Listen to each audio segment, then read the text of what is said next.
Halo, selamat malam. Assalamualaikum sahabat Cahaya Kehidupan semuanya. Bagaimana kabar Anda di hari ini?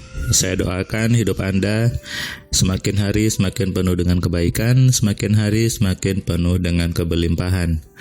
Kembali hari ini di hari Jumat tanggal 19 Maret 2021, saya membuat sebuah audio catatan harian untuk Anda simak, untuk Anda dengarkan, berisi pengalaman saya satu hari ini yang saya harapkan bisa menjadi ilmu buat Anda, menjadi pencerahan, dan tentunya Anda bisa amalkan dalam keseharian Anda. Karena semua yang saya bagikan di Cahaya Kehidupan itu adalah ilmu-ilmu praktis yang memang harus diamalkan, harus dipraktekkan. Jangan hanya masuk telinga kiri, keluar telinga kanan gitu ya. Tapi masuk telinga kiri tersimpan di pikiran Anda dan Anda praktekkan di hidup Anda. Segala perubahan dimulai dengan perubahan di kepala kita. Isi kepala adalah pikiran, itu yang harus berubah dulu, bukan hal lainnya. Kalau Anda mengganti baju, mengganti bisnis, mengganti cat rumah dan sebagainya tanpa merubah isi pikiran, maka itu percuma saja. Karena perubahan sesungguhnya ada dalam isi kepala Anda. Yang tahu Anda sendiri, dan perubahan itu memang tidak terlihat. Yang terlihat di kepala Anda yang tahu, dan itu pasti berefek kepada aktivitas di luar Anda menjadi sesuai dengan isi kepala Anda. Apapun yang terjadi di hidup Anda di luar, ketemu orang A, ketemu orang B, mengalami kejadian A, mengalami kejadian B, itu adalah hasil dari isi kepala Anda. Sehingga faktor yang mempengaruhi adalah faktor internal, yaitu apa? Diri Anda sendiri. Sesungguhnya tidak ada faktor eksternal yang mempengaruhi di hidup Anda sebetulnya. Semua berawal dari internal dalam diri Anda, dalam pikiran Anda. Kalau Anda berpikirnya baik, Anda pasti bertemu dengan orang-orang baik. Anda pasti mengalami kejadian yang baik. Tapi sebaliknya, kalau isi pikiran Anda jelek, Anda bertemu dengan orang-orang yang jelek. Anda bertemu dengan kejadian-kejadian yang negatif. Jadi ketika Anda mengatakan bahwa saya sudah baik tapi kenapa saya ketemu orang yang jahat, jangan merasa baik. Itu berarti ada yang salah dalam kepala Anda. Anda harus terima bahwa berarti ada yang salah, dan harus introspeksi, harus sibuk memperbaiki di dalam diri Anda, sibuk menata program-program di dalam kepala Anda. Maka orang-orang yang datang pasti sesuai dengan apa yang Anda inginkan. Itu sudah hukumnya di semesta sebetulnya. Hari ini tadi saya memberikan kelas MC online ke seorang bapak dari Bali. Beliau orangnya sangat bagus, sangat kritis dan cerdas sebetulnya.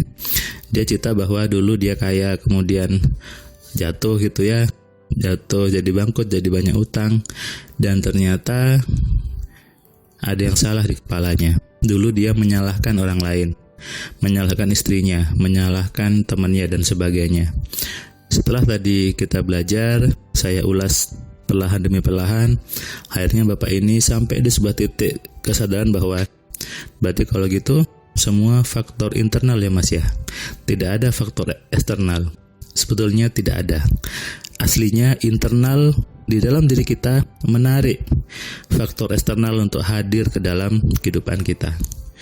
Kalau ingin merubah yang di luar, ubahlah yang dalam diri Anda, termasuk dalam hal keuangan, kekayaan dan sebagainya, bisnis atau apapun juga. Ketika Anda bertemu dengan orang yang menipu Anda, lalu uang Anda habis, betulnya nih, yang salah duluan adalah isi kepala Anda. Anda yang punya program yang membuat menarik orang seperti itu hadir ke hidup Anda, dan terjadilah Anda tertipu itu. Tapi kalau isi kepala Anda benar, Anda paham betul bagaimana mengelola pikiran, maka orang-orang yang hadir adalah orang-orang yang memang untuk mensupport hidup Anda. Orang-orang yang hadir, orang-orang yang mendukung kebaikan kepada diri Anda. Yang jelek pasti otomatis menjauh. Yang hadir adalah orang-orang yang sesuai dengan kepala Anda. Yang menjadi persoalan adalah banyak orang tidak tahu bagaimana mengenali pikirannya sendiri. Banyak orang tidak tahu bagaimana menyadari itu, bagaimana menggunakan pikirannya. Kenapa? Dari kecil memang tidak pernah ada pelajaran untuk mengenali, mengontrol, dan memaksimalkan pikiran. Mulai dari SD, SMP, SMA, tidak ada ajaran yang membuat orang sadar bahwa kita punya pikiran. Kita tahu bagaimana menggunakannya. Dari kecil kita hanya disuruh menghafal, membaca, berhitung tanpa tahu dulu apa sih berpikir itu, bagaimana menggunakan pikiran itu. Akhirnya begitu sekarang saya membuat AMC, banyak orang kaget. Kok ternyata seperti itu ya gitu. Ternyata selama ini salah dong semua yang dipelajari gitu. Memang salah. Kenapa? Harusnya berpikir itu diajarkan sejak kecil. Bagaimana menggunakan pikiran diajarkan sejak kecil. Orang-orang kaya sudah menerapkan ini sebetulnya. Anda bisa lihat banyak orang kaya ketika dia mendidik anaknya bukan dengan bentaan, bukan dengan hukuman, tapi diajak ngobrol, diajak berdiskusi, diajak sharing gitu ya. Kenapa kamu mau itu? Kenapa kamu gak suka ini? Diskusi itu adalah melatih anak-anak untuk berpikir. Tapi banyak orang di luar sana mendidik anaknya dengan langsung paksaan. Kamu harus gini, kalau gak gini kamu salah. Kamu harus gini, harus nurut sama ayah, harus nurut sama mama. Dipaksa seperti itu, tanpa ada tanpa ada diskusi. Akhirnya apa? Tidak pernah terlatih untuk menggunakan pikiran dengan benar. Sama tadi ketika Bapak tadi akhirnya cerita, berarti kalau gitu kita selama ini dibodoh-bodohi dong Mas. Selama ini kita dibuat untuk tidak sadar. Bisa ya, bisa tidak.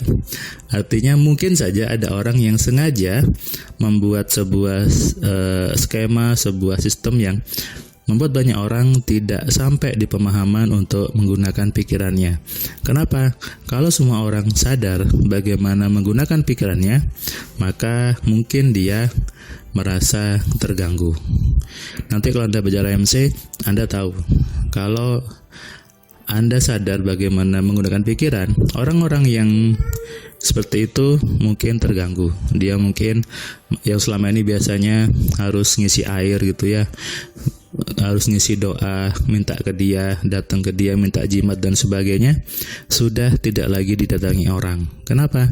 Karena semua orang sudah bisa sendiri berdoa yang benar, sudah bisa sendiri bagaimana membuat jimatnya, mengisi airnya dan sebagainya. Banyak hal seperti itu yang mungkin ditakutkan oleh mereka. Juga banyak orang memang dibuat skema bahwa banyak manusia itu dipaksa untuk dibodohkan dan dibuat takut untuk menggunakan pikirannya sendiri. Nah, itu yang harus kita sadari bahwa kalau mau jadi manusia, maka Anda harus berpikir. Kalau Anda mau disebut sebagai manusia, maka Anda harus menggunakan pikirannya. Bukankah itu pembeda antara manusia dan makhluk lainnya? Dengan kucing, dengan pohon, dengan ular dan sebagainya, pembedanya adalah manusia punya pikiran. Bukan hanya punya, tapi harus menggunakan dengan benar, baru disebut sebagai manusia. Sehingga kalau Anda ingin berubah hidupnya, ingin menjadi lebih kaya, maka jangan sibuk mencari faktor eksternal, tapi Anda harus sibuk mengelola faktor internal dalam diri Anda, yaitu isi kepala Anda, isi pikiran Anda. Selamat malam, selamat istirahat, salam sehat, salam kaya, salam cerdas. Dari saya Firman Pratama. Assalamualaikum.